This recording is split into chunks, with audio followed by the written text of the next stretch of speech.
जो भी candidate RRC group D में पीडब्ल्यूडी कैटेगरी से फॉर्म अप्लाई किए हों, उनके मन में बहुत ही ज़्यादा सवाल आ रहे हैं।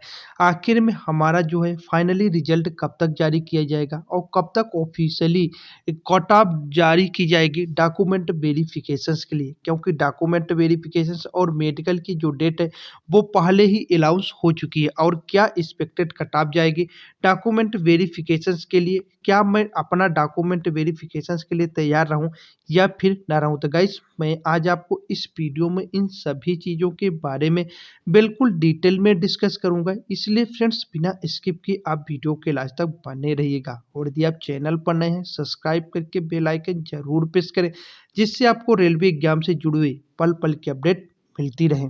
साथ में गाइस आपको पता है मैं पीडब्ल्यूडी कैटेगरी के लिए स्पेशल से वीडियो बनाता हूं। यदि आप पीडब्ल्यूडी कैटेगरी के छात्र हैं, अभी तक सब्सक्राइब नहीं किए तो बिल्कुल सब्सक्राइब कर ले, क्योंकि कोई भी ऑफिशियल अपडेट आएगी सबसे पहले वो अपडेट आपको मिल जाएगी। तो गाइस कल की डेट में एक यहाँ पर नोटिस आरआरबी अहमदाबाद के द्वारा जारी किया गया था। आप यहाँ पर डेट दे सकते हैं।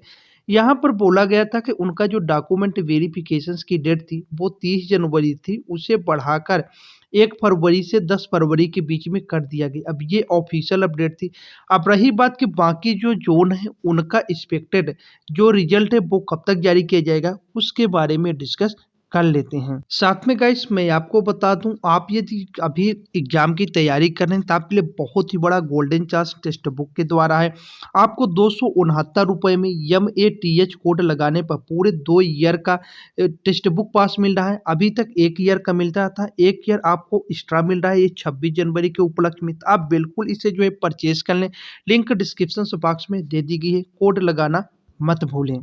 तो गाइस आप यहाँ पर देख पाएंगे आपके सामने ये दक्षिण पूर्व रेलवे के द्वारा ऑफिशियल नोटिस जारी किया गया था। ये सभी नोटिस टेलीग्राम पर है, टेलीग्राम का लिंक डिस्क्रिप्शन बॉक्स में, वहां से जाकर इन नोटिस को भी आप डाउनलोड कर सकते हैं। साथ में गाइस आप कमेंट बॉक्स में कमेंट करके जरूर बताएं आपने कौन से जोन से फॉर्म अप्लाई किए और आपके कितने मार्क्स आ रहे हैं। और यदि आप सब्सक्राइब नहीं किए सब्सक्राइब भी जरूर। जो है ईस्टर्न रेलवे के बारे में ये बताया गया कि आपका जो 444914 कैंडिडेट मेडिकल एग्जाम के लिए और साथ में डीबी के लिए क्वालिफाइड हुए हैं, उनका 15 फरवरी 2023 से 28 फरवरी जो 2023 तक उनका मेडिकल भी करवाया जाएगा। अब इसके अलावा यदि अलग अलग जोन्स की हम यहाँ पर बात करेंगे तो सभी जोनों की जो टेंटेटिव डेट है वो आ चुकी है। आप देखेंगे आपके सामने ये नोटिस ओपन हो गया है। यहाँ पर जो भी अपडेट है, यदि हम सेंट्रल रेलवे की बात करते हैं यहाँ पर आप देखोगे यहाँ पर ये बोला गया है result of PET and short listing for dB and medical.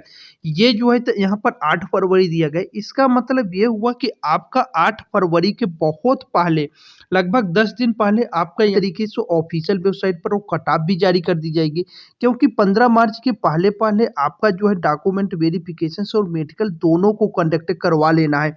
इसके अलावा यदि ECR जोन की बात करेंगे तो यहाँ पर इसका जो है डॉक्यूमेंट वेरिफिकेशंस और साथ में यहाँ पर मेडिकल की भी डेट आ जाएगी। और ये जो है तो 25 फरवरी, ये जो आपके कैंडिडेट हैं कोई भी आप जोन से फॉर्म अप्लाई किए, चाहे आप नॉन पीडब्ल्यूडी कैंडिडेट हो या पीडब्ल्यूडी कैंडिडेट या फिर CCA के कैंडिडेट हैं, ये सभी के लिए।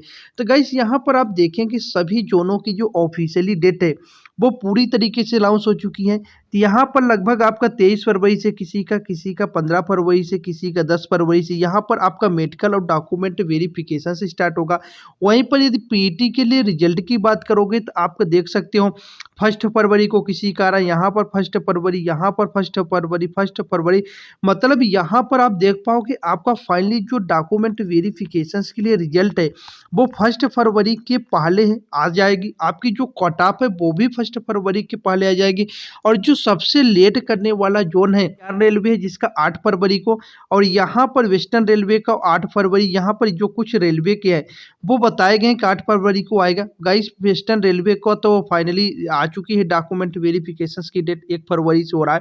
तो यहाँ पर ये जो है टेंटेटिव डेट रखे गए, तो मतलब ये डेट फिक्स नहीं है, इसके बहुत ही पहले आप किया जाएगा। तो इन सभी डाटाओं को एनालिसिस करने के बाद ये अनुमान लगाया जा सकता है कि आपकी जो फाइनली रिजल्ट है या फिर पीडब्ल्यूडी के लिए स्पेशल जो कट ऑफ है वो 28 जनवरी के पहले आ जाएगी। ये आज शाम तक आ सकती है, यदि नहीं आएगी तो कल शाम तक या फिर 28 जनवरी के शाम तक 100% आ जाएगी।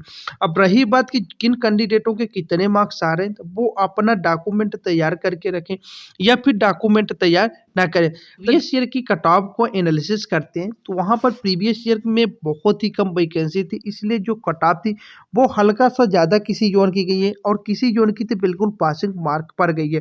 इस साल जो वैकेंसी है वो बहुत ही ज़्यादा है और साथ में ये जो अहमदाबाद जोन की कट ऑफ आई है उस कट ऑफ को एनालिसिस किया जाए, उस कट ऑफ को अच्छे तरीके से देखा जाए तो एक नतीजे पर हम ये पहुंच सकते हैं कि आपकी जो एक्सपेक्टेड कट ऑफ है वो कितनी जाए। तो यदि आप एलडी कैटेगरी से फॉर्म अप्लाई किए हैं और यदि आपके 45 नंबर प्लस, आप बिल्कुल डॉक्यूमेंट के लिए तैयार हैं, आप अपना डॉक्यूमेंट बनवा लें। डॉक्यूमेंट बनवाने के लिए आपके पास बिल्कुल भी टाइम नहीं रहेगा, 2 दिन 3 दिन में कोई भी डॉक्यूमेंट नहीं बन पाता है। वहीं पर यदि आप वीआई कैटेगरी से हैं, आपके भी यदि यही एलडी के आसपास ही कट ऑफ जाएगी, यदि इतने मार्क्स आ रहे हैं 45 से 50 के आसपास, तो आप इसे जो है बिल्कुल डॉक्यूमेंट के लिए तैयार हैं। गाइस यदि आपकी एसटी और एससी की कट ऑफ एलडी और वीआई में अलग अलग जाएगी तब आपकी कट ऑफ यही रहेगी, या सभी की थोड़ा सा साथ में इकट्ठा कर दी जाएगी जैसे अहमदाबाद जोन की थी, तो थोड़ा सा आपकी एक्सपेक्टेड कट ऑफ है वो बढ़ सकती है 4 से 5 नंबर, क्योंकि सभी कैंडिडेट इकट्ठा हो जाएंगे। जैसे अहमदाबाद जोन की 53 से 54 नंबर या फिर 57 नंबर तक कट ऑफ गई है, कैंडिडेट ने सभी की कट ऑफ को इकट्ठा कर दिया गया है, चाहे वो एसटी कैटेगरी को चाहे एससी कैटेगरी को, इसलिए कट ऑफ थोड़ा सा हाई चली गई है। अब गाइस रही बात की जो एमडी कैटेगरी और एचआई कैटेगरी के, इनके लिए क्या होना चाहिए। एमडी और एचआई से यदि आपने फॉर्म अप्लाई किया था, आपके नॉर्मली पासिंग मार्क आ रहे हैं। पासिंग मार्क का मतलब ये है कि यदि आप एसटी कैटेगरी से हैं, एससी कैटेगरी से हैं, यदि आपके 30 नंबर आ रहे हैं तो आप बिल्कुल पासिंग मार्क पर हैं। 30 नंबर नहीं बल्कि 29.4 नंबर आपके आ रहे हैं तो आप बिल्कुल यहाँ पर क्वालिफाइड हो जाएंगे डॉक्यूमेंट वेरिफिकेशंस के लिए। वहीं पर यदि एसटी यूआर ईडब्ल्यूएस कैटेगरी से आपने फॉर्म अप्लाई किया है तो आपके 40 नंबर मिनिमम मार्क्स है, बट 2% छूट के कारण आपका 39.2 नंबर आ रहा है, तो आप बिल्कुल 100% श्योर रहें कि आपका डॉक्यूमेंट वेरिफिकेशन के लिए बुला लिया जाएगा। यदि आप एमडी कैटेगरी और एचआई कैटेगरी से फॉर्म अप्लाई किए हैं तब बेसिकली एमडी और एचआई की जो वैकेंसी है वो तो बहुत ही ज़्यादा है, लेकिन इस बोर्ड के जो कैंडिडेट हैं वो बहुत ही कम मिलती है। अब रही बात सेकंड के, जिन कैंडिडेटों का इस लिस्ट में नंबर्स नहीं आते हैं उनके लिए क्या सेकंड लिस्ट भी जारी की जाएगी। तो गाइस मैं आपको बता दूं, जिन कैंडिडेटों का फर्स्ट लिस्ट में जारी नहीं किया जाता उनके लिए बिल्कुल वेटिंग लिस्ट का प्रावधान है, और वेटिंग लिस्ट आएगी और 1 ईयर के पहले उनको भी रेलवे में जॉब मिल जाएगी। ये जो है तो अब कितना, अभी तो पहले रिजल्ट आएगा, फिर उसके बाद डीबी होगा, फिर मेडिकल होगा, कैंडिडेट बाहर हो रहे हैं उसके अकॉर्डिंग सेकंड लिस्ट आएगी, और फिर सेकंड लिस्ट के बाद जब 1 ईयर के अंदर कितने कैंडिडेट ज्वाइनिंग नहीं किए हैं, इसलिए फिर आपकी थर्ड लिस्ट आएगी। तो मतलब यदि आपका सिलेक्शन अभी भी नहीं हुआ है या फिर आप 2 नंबर 3 नंबर से कम है तो आप बिल्कुल हार ना माने और आपको मौका मिल सकता है आगे जो है तो रेलवे जॉब पे, या फिर आपके लिए जो इम्पोर्टेंट अपडेट थी सभी अपडेट को प्रोवाइड करा दिया हूँ। फिर भी यदि आपके मन में कोई किसी प्रकार का डाउट है आप कमेंट बॉक्स में कमेंट कर सकते हैं। तो फाइनली गाइस मैं आपको मिलता हूँ नेक्स्ट अपडेट के साथ। Study with math.